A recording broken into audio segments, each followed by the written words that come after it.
lebih mudah kita melakukan pengendalian secara dini daripada pada saat nanti sudah tumbuh menjadi resiko yang lebih tingkat lanjut sehingga susah untuk mengendalikannya. Sehingga apabila semua resiko itu terkelola dengan baik, tentunya akan menjadikan organisasi kita itu menjadi organisasi yang tangguh, adaptif, dan berkelanjutan. Budaya risiko itu akan mendukung pencapaian kinerja kita. Sebagai contoh, apabila kita tanpa budaya risiko, itu akan bersifat keputusan yang bersifat reaktif. Artinya terjadi dulu, baru kita melakukan tindakan. Kalau di teknik namanya breakdown maintenance. Terjadi dulu, baru dilakukan tindakan. Nah, tentunya ini akan ada satu hal yang dirugikan. Karena sudah kejadian dulu baru kita laksanakan reaksi atau kita laksanakan tindakan. Apa tindakan yang akan diambil? Maka dari apa kita perlu datang lihat yang ada di lapangan. Apa yang terjadi di sana. Kemudian apabila terjadi di pabrik, sebagai contohnya adalah temperatur dryer, suhunya itu mulai ngacau. Kok dia ngacau suhunya ini apa yang terjadi? Apakah di bagian perambatan panasnya mulai terganggu? Ataukah kualitas bahan bakarnya basah atau terlalu kering? Sehingga setting suhu yang dari awal kita terapkan secara SOP ini nggak berlaku. Itu kita perlu identifikasi, kita teliti sejak awal supaya produk kita tetap sesuai dengan SNI. Dan demikian di bagian lain pun kita lakukan secara identifikasi secara dini.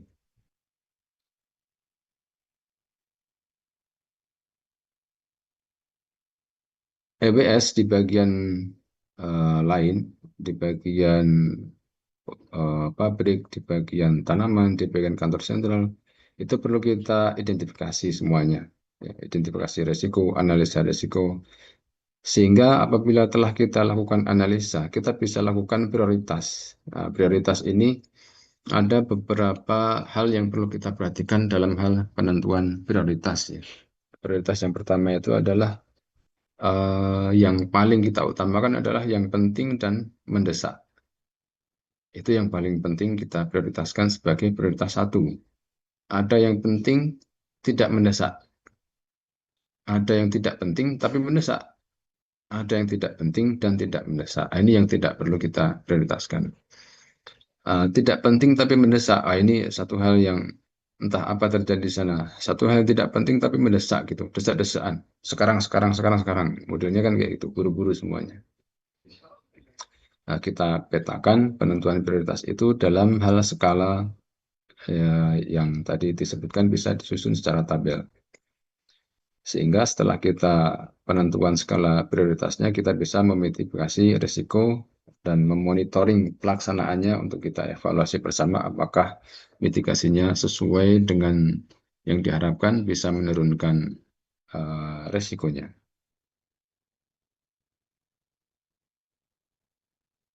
Baik, kita setiap insan kita, apapun kita levelnya, dimanapun kita berada, itu mudah-mudahan dengan kita diskusi nanti, kita memulai diri untuk selalu sadar budaya risiko, baik di bagian masing-masing afdeling, masing-masing pabrik, teknik pengolahan maupun di bagian administrasi, supporting, kita semuanya akan masing-masing sama-sama menerapkan budaya sadari atau sadar budaya risiko.